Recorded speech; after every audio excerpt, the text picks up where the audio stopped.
പ്രിയ പ്രേക്ഷകർക്ക് view point Malayalam ചാനലിലേക്ക് സ്വാഗതം. പ്രകൃതിയുടെ നേർക്കാഴ്ചകളും ലോകാത്ഭുതങ്ങളും പഠിക്കാനും ആസ്വദിക്കാനുമുള്ള ധാരാളം വീഡിയോകൾ ലഭിക്കാൻ ഈ ചാനൽ സബ്സ്ക്രൈബ് ചെയ്യുമെന്ന വിശ്വാസത്തിൽ പ്രേക്ഷക സമക്ഷം സമർപ്പിക്കുന്നു. ആതിരപ്പള്ളി വെള്ളച്ചാട്ടം തൃശ്ശൂർ ജില്ലയിലെ ചാലക്കുടിക്ക് കിഴക്കായി സ്ഥിതി ചെയ്യുന്ന ഷോളയാർ വനമേഖലയുടെ കവാടമായ കേരളത്തിലെ ഏറ്റവും വലിയ വെള്ളച്ചാട്ടമാണ് ആതിരപ്പള്ളി വെള്ളച്ചാട്ടം.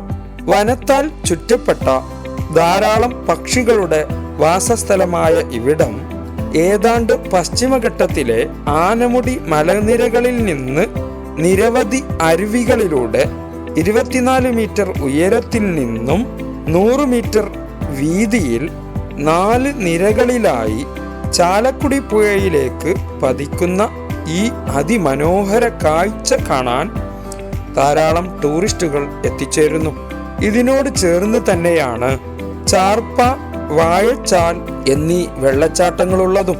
വേഴാമ്പൽ, വാനമ്പാടി, കൃഷ്ണപ്പരുന്ത്, മാടത്തത്ത, കാട്ടിലക്കിളി, ശരപ്പക്ഷി തുടങ്ങിയ നിരവധി പക്ഷികളുടെയും ആന, കാട്ടുപോത്ത്, വെരുക്, കടുവ, കരിങ്കുരങ്ങ്, സിംഹവാലൻകുരങ്ങ്, കുട്ടിത്തേവാങ്ക് തുടങ്ങിയ ജന്തുക്കളുടെയും വിവിധ ഇനം ചിത്രശലഭങ്ങളുടെയും ആവാസ കേന്ദ്രവും ഇരുൾ, ഇലവ്, വെൺതേക്ക്, മരുത്, വേങ്ങ, കാഞ്ഞീരം, മരോട്ടി, തേക്ക്, വീട്ടി തുടങ്ങിയ വാണിജ്യ പ്രാധാന്യമുള്ള നിരവധി വൃക്ഷങ്ങളും വളരുന്ന ഈ നിബിഡ വനം അപൂർവ ജൈവസമ്പത്തിന്റെ കൂടി കലവറയാണ്.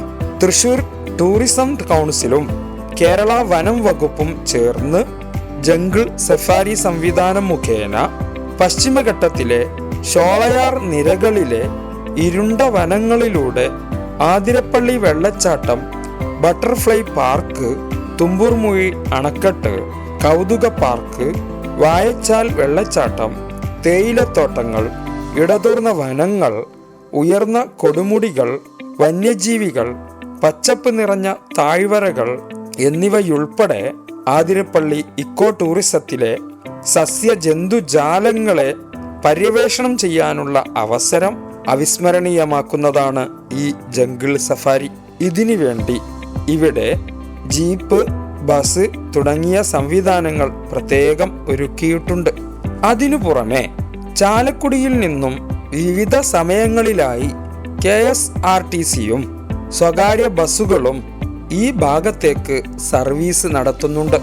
ഇന്ത്യയുടെ നയാഗ്ര എന്ന് വിളിക്കപ്പെടുന്ന ഇവിടെ വെച്ച് ചില മലയാളം, തമിഴ്, ഹിന്ദി സിനിമകൾ ചിത്രീകരിച്ചിട്ടുണ്ട്. കാലങ്ങളായി ആതിരപ്പള്ളി ജലവൈദ്യുത പദ്ധതിക്ക് വേണ്ടി പല പഠനങ്ങൾ നടന്നുവെങ്കിലും പരിസ്ഥിതിയെ പ്രതികൂലമായി ബാധിക്കുമെന്ന പരിസ്ഥിതി പ്രവർത്തകരുടെ എതിർപ്പിനെ തുടർന്ന് കേന്ദ്ര പരിസ്ഥിതി മന്ത്രാലയം 2009 നിയോഗിച്ച മാധവ് ഗാഡ്ഗിൽ സമിതി 2011 സെപ്റ്റംബറിൽ അനുമതി നിഷേധിച്ചതിനാൽ ഈ പദ്ധതി അനിശ്ചിതാവസ്ഥയിലായി. ഏതു സീസണിലും ഇവിടെ സന്ദർശിക്കാമെങ്കിലും ജൂൺ മുതൽ ഒക്ടോബർ വരെയുള്ള സമയമാണ് ഇവിടെ സന്ദർശിക്കാൻ അനുയോജ്യമായത്. പ്രത്യേകിച്ച് മഴക്കാലം കഴിഞ്ഞയുടനെ രൗദ്രഭാവമുള്ള വെള്ളച്ചാട്ടത്തിന്റെ അതിമനോഹരമായ സൗന്ദര്യം കാണാൻ കഴിയും.